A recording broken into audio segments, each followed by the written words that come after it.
Hi, I'm Chef Paulette. I'm cooking out of my home kitchen today.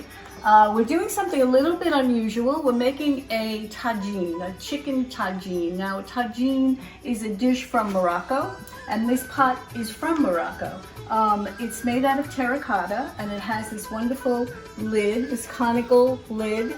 And down here is where you start putting in your ingredients. And just so you know, you can make this same dish in a Dutch oven, in a nice heavy frying pan that has some deep sides to it, so you don't actually need this. But I've learned how to make tagines from a Moroccan chef when I still lived in New York City, and that's where I got this pot too. So I learned in his restaurant kitchen, and it's just wonderful aromas and wonderful ingredients that make this really savory kind of stew.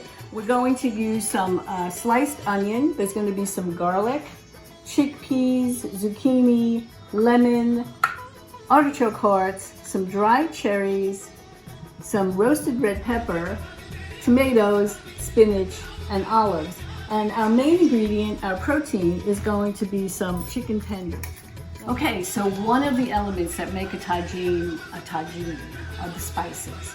So here I have measured out some turmeric, I have ground coriander, I have ground ginger, dried ginger, and I have ground cumin. Okay, we're ready to start our tagine. So I'm just going to take this lid off.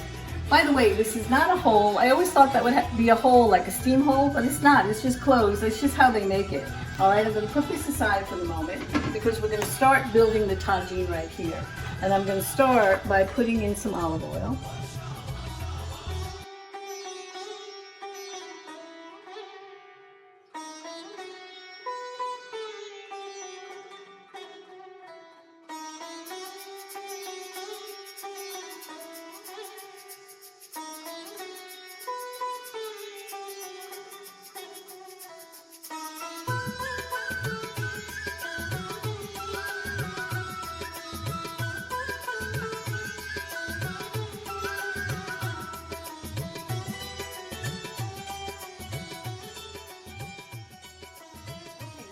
Some fresh lemon to this. Now typically in Moroccan cooking you use preserved lemon, which is something you can buy in a jar or you can make yourself by salting some lemon in a jar for a couple of weeks. But I don't have preserved lemon, so I still like that lemony flavor, and we're just going to put some fresh lemon. We have our spice mixture that I showed you before. So what we want to do is turn this into a little bit of a slurry.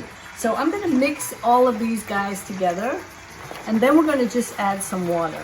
I had put in more salt, and now we add about a half cup of water, and you just mix up your spice mixture until it's all liquefied, and then we're going to just pour it right on top.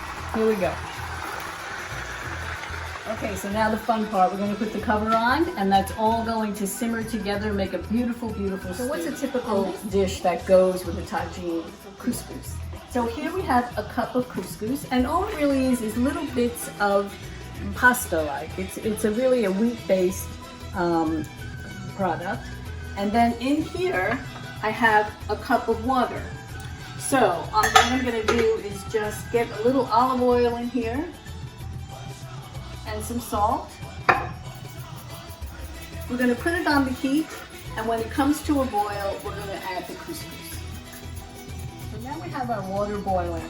So I'm just going to put the lid aside. I'm going to shut off the heat, and I'm going to add our couscous. So just pour it in there.